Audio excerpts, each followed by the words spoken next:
사도신경으로 신앙 고백하시도록 하겠습니다. 나는 전능하신 아버지 하나님 천지의 창조주를 믿습니다. 나는 그의 유일하신 아들 우리 주 예수 그리스도를 믿습니다. 그는 성령으로 잉태되어 동정녀 마리아에게서 나시고 본디오 빌라도에게 고난을 받아 십자가에 못 박혀 죽으시고 장사된 지 사흘 만에 죽은 자 가운데서 다시 살아나셨으며 하늘에 오르시어 전능하신 아버지 하나님 우편에 앉아 계시다가 거기로부터 살아있는 자와 죽은 자를 심판하러 오십니다. 나는 성령을 믿으며 거룩한 공교회와 성도의 교제와 죄를 용서받는 것과 몸의 부활과 영생을 믿습니다. 아멘. 찬송가 280장 부르시도록 하겠습니다.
오늘 하나님이 주신 말씀은 사무엘하 13장 34절에서 36절까지 말씀입니다.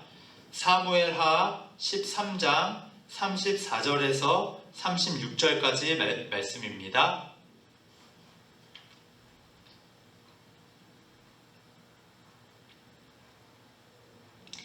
이에 압살롬은 도망하니라. 파수하는 청년이 눈을 들어보니 보아라, 뒷산 언덕길로 여러 사람이 오는도다. 요나답이 왕께 아뢰되 보소서, 왕자들이 오나이다. 당신의 종이 말한 대로 되었나이다 하고 말을 마치자 왕자들이 이르러 소리를 높여 통곡하니 왕과 그의 모든 신하들도 심히 통곡하니라. 아멘. 오늘도 주님의 은혜가 가득한 하루 되시기를 바랍니다. 오늘 사무엘하 13장에는 암논, 다말, 그리고 압살롬이라는 사람이 나옵니다. 다말도, 압살롬도, 암논도 다 다윗의 자녀인데 어떤 일이 발생하게 되냐면 암논이 다말을 겁탈하게 됩니다. 그 겁탈한 것을 가지고 압살롬이 그것에 대해 분노했고, 그래서 압살롬이 암논을 죽일 계획을 짠 다음에 같이 암논과 나가서 암논을 죽이게 되어지는 것이죠. 그래서 암논을 죽인 뒤에 압살롬은 도망을 치고 다윗은 다른 왕자들도 다 죽었나 생각했는데 다른 왕자들은 죽지 않았고 암논만 죽었다는 소식을 듣고 모두가 함께 슬퍼하고 있는 장면이 바로 오늘 본문 읽은 내용입니다. 이 말씀을 보면서 어떻게 이런 비참한 일이 일어났을까? 다윗의 집안에서 어떻게 이런 일이 일어날 수 있을까라고 생각할 수 있는데요. 오늘 말씀 앞부분에 우리가 사무엘하 11장, 12장에서 보면 다윗이 밧세바를 범하는 그 죄를 범하는 장면이 나오죠. 그리고 또 그 죄를 가리우기 위해서 우리아까지 죽이게 만드는 일을 만듭니다. 그 다윗의 죄로 인하여 오늘 이 말씀에 그 자녀들이 그 다윗의 모습을 보고 똑같이 따라한 것입니다. 그렇기 때문에 이것을 살펴보자면 은혜가 우리는 전파되기도 하죠. 복음이 전파되기도 합니다. 그런데 때로는 우리의 죄가 전염되고 전파되기도 한다는 것이죠. 코로나를 보면 그 같이 식사하고 같이 함께 시간을 보내는 그 사람들에게 그 병이 옮는 것처럼 이 죄라는 것도요. 어떤 사람들에게 가장 옮기기가 쉽냐면 가장 가까이에 있는 사람들에게 옮기기가 쉽습니다. 왜냐하면 근처에서 보기 때문이죠. 아마 이 다윗의 그 죄를 짓는 범죄 행위들을 아마 그 자녀들도 다 보았을 것입니다. 그렇지만 다윗은 그 자기가 지은 죄는 그냥 자기에게서 끝나겠지라고 생각했을지도 모르겠습니다. 그런데 다윗의 죄는 다윗이 죄를 지었기 때문에 이 자녀들이 벌을 받았다. 그런 의미가 아니라 다윗이 행한 그 범죄 행위, 그 죄를 자녀들도 그것을 보고 배운 것입니다. 그 모습들을 어떻게 배웠을까요? 그 성욕을 참지 못하고 그 사랑하는 마음이라고는 하지만 그것을 참지 못하고 누이를 겁탈하는 그 모습은 자신의 욕망을 채우기 위해서라면 무슨 일이든 할 수 있는 그러한 일을 한 것이죠. 그런 것처럼 그 모습을 누구에게서 보았을까요? 바로 다윗에게 보았던 것입니다. 어떻게 보면 다윗의 삶은 오히려 왕이 되기 전까지는 상황과 환경은 어려웠지만 그는 믿음으로 사는 삶이었습니다. 하나님만 바라보는 삶이었죠. 그런데 왕이 되고 나서부터 하나님에게 놀라운 언약의 축복을 받고 나서부터 그는 무너지기 시작하는 것이죠. 그런데 그 무너지는 것이 혼자 무너지는 것이 아니라 그 무너지는 모습을 주변에 있는 사람들이 보고 그 영향력이 흘러갔다라는 겁니다. 혼자만 죄 지은 것이 아니라 그 죄의 영향력이 같이 흘러갔던 것이죠.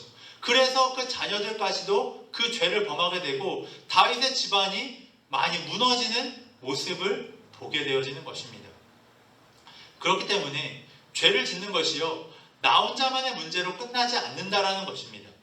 이번 이 코로나가 위험한 것도 나 혼자에서 끝나는 것이 아니라 나와 함께한 사람들에게도 이것이 전염되는 것이 더 큰 문제인 것이죠. 사람들이 그것을 더욱더 두려워합니다. 근데 죄의 성격도 그런 전염성이 강하다라는 겁니다. 특별히 가정에서 가족들에게, 특별히 자녀들에게 우리가 생각지도 않게 짓는 그 죄의 모습이 자녀들에게 그대로 전달되고 자녀들이 그것을 그대로 보고 배우게 되어진다는 것입니다. 안타깝게도 우리가 믿음을 세우고 은혜를 세우는 것은 정말 힘들게 해야 되지만 그 죄, 그런 것들이 전파되고 전염되는 것은 너무나도 쉽게 되어진다는 것이죠. 그렇기 때문에 우리는 날마다 주님 앞에 서고 다윗이 왕이 되었다 할지라도 날마다 하나님 앞에 섰어야 하는 것이죠. 날마다 그의 신앙을 붙들어야 했던 것입니다. 그런데 그러지 못하고 그가 범죄했고 또한 그 죄를 가리우게 했던 그 모든 행위들을 통하여 그 자녀들이 그 모습을 보고 똑같이 죄를 짓고 있는 모습을 보게 되고 가정이, 집안이 무너지는 모습을 보게 되어지는 것입니다. 그렇기 때문에 우리의 삶을 돌아보셔서 혹시나 작은 부분이라도 우리 삶에 무너진 부분들이 있다면, 하나님 보시기에 이 부분은 옳지 않다라고 생각되어지는 부분들이 있다면 오늘 그것을 회개하시고 주님께서 조명하여 주셔서 그 죄에 밝히 드러내 주셔서 그것을 회개하고 돌이키고 그 죄와 철저하게 싸울 수 있게 달라고 기도하시는 모든 성도님들 되시기를 바랍니다. 저는 운동을 참 좋아하는데요. 요즘에는 이렇게 하지는 못하지만 이렇게 뉴스 기사로 이렇게 하이라이트나 그 기사들을 보게 됩니다. 근데 우리나라 선수 중에 손흥민 선수, 축구 선수가 있는데요. 손흥민 선수가 속해 있는 그 토트넘 팀이 축구를 하는데 3대 0으로 이기고 있었습니다. 축구는 90분 경기인데 3대 0으로 이기고 있었는데 종료 시간 한 10분을 남기고 3골을 먹어서 3대 3으로 비기고 경기가 끝났습니다. 처음만 봐는 사람들이라면 당연히 이길 줄 알았을 겁니다. 3대 0이나 벌어졌으니까 당연히 이기겠지라고 생각했는데 마지막 10분을 남기고 동점이 되었던 것이죠. 그 경기를 보고 기사를 썼는데 그 기사 제목이 뭐였냐면 작은 실수가 겹쳐져서 기적을 이루었다라고 되어져 있습니다. 그건 뭐냐면 이 이기고 있는 팀에서 교체했던 카드들은 다 실패를 한 겁니다. 그런데 뒤지고 있던 팀에서 교체했던 카드들은 다 성공을 했던 것이죠. 근데 그 별거 아닌 것들이 조금씩 모여서 경기의 흐름을 완전히 바꿔놨다라는 것입니다. 그런 것처럼 우리의 삶에서도요, 우리가 믿음으로 잘 살아가다가도 때로는 조금씩 틈이 생길 때가 있습니다.